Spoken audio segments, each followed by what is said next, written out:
speaking after President Trump and Ukraine could retake all territory occupied by Russia and should act now.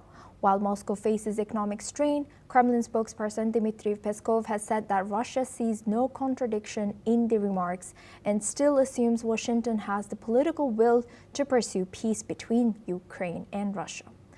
Now, further, Trump's comments followed a meeting with Ukrainian President Volodymyr Zelensky in New York.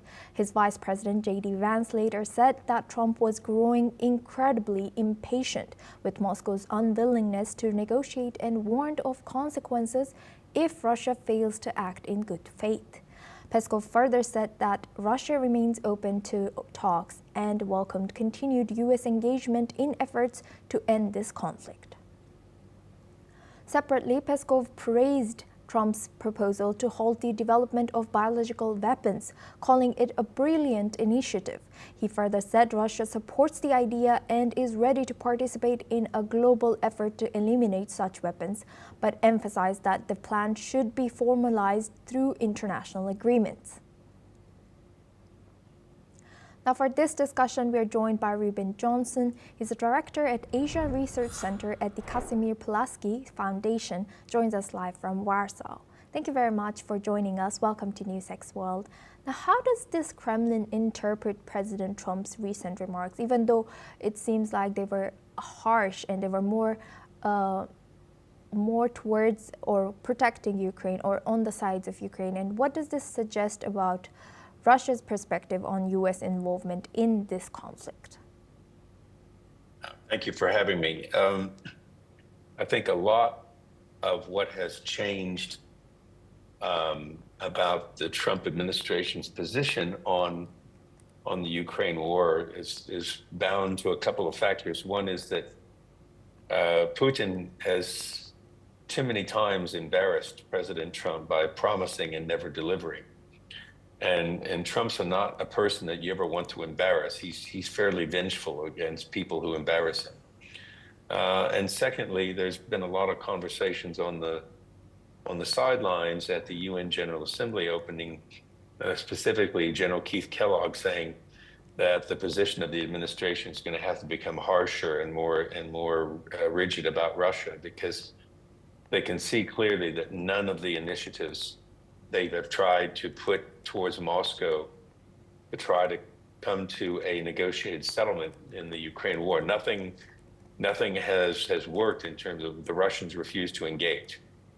So those two factors, plus the fact that Trump has openly said, I have a whole lot of sanctions I'm ready to inflict on Russia if they don't want to play ball, and they've made it clear they don't want to play ball. So he can't not follow through at this point.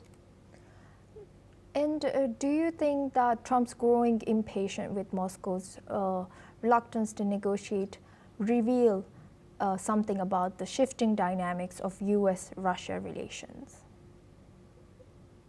Well, I wouldn't say shifting so much about the dynamics of the relationship. It comes down more to Trump wanting to have America's reputation as being a peacemaker. And he's always talking about, I've solved 6 wars, I've solved 7 wars.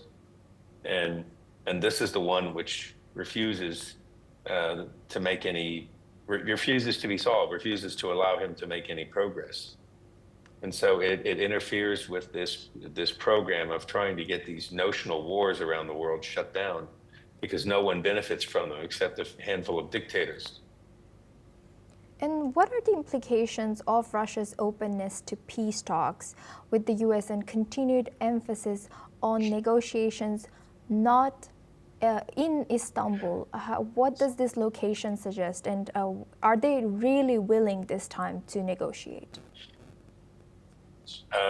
I doubt that. Me personally, a lot of experience with the Russians. The one thing that's running in parallel in the background with all this is that there is a U.S.-Russia strategic arms agreement that expires in February of next year. And Putin came out in the last few days and said he'd be willing to abide by the restrictions of the treaty, even though the treaty will have been expired. He's willing to abide by the restrictions for another year. So he wants to use that as a bargaining chip in an attempt to delay any substantive negotiations about the war. Thank you very much, Reuben Johnson, for joining us and sharing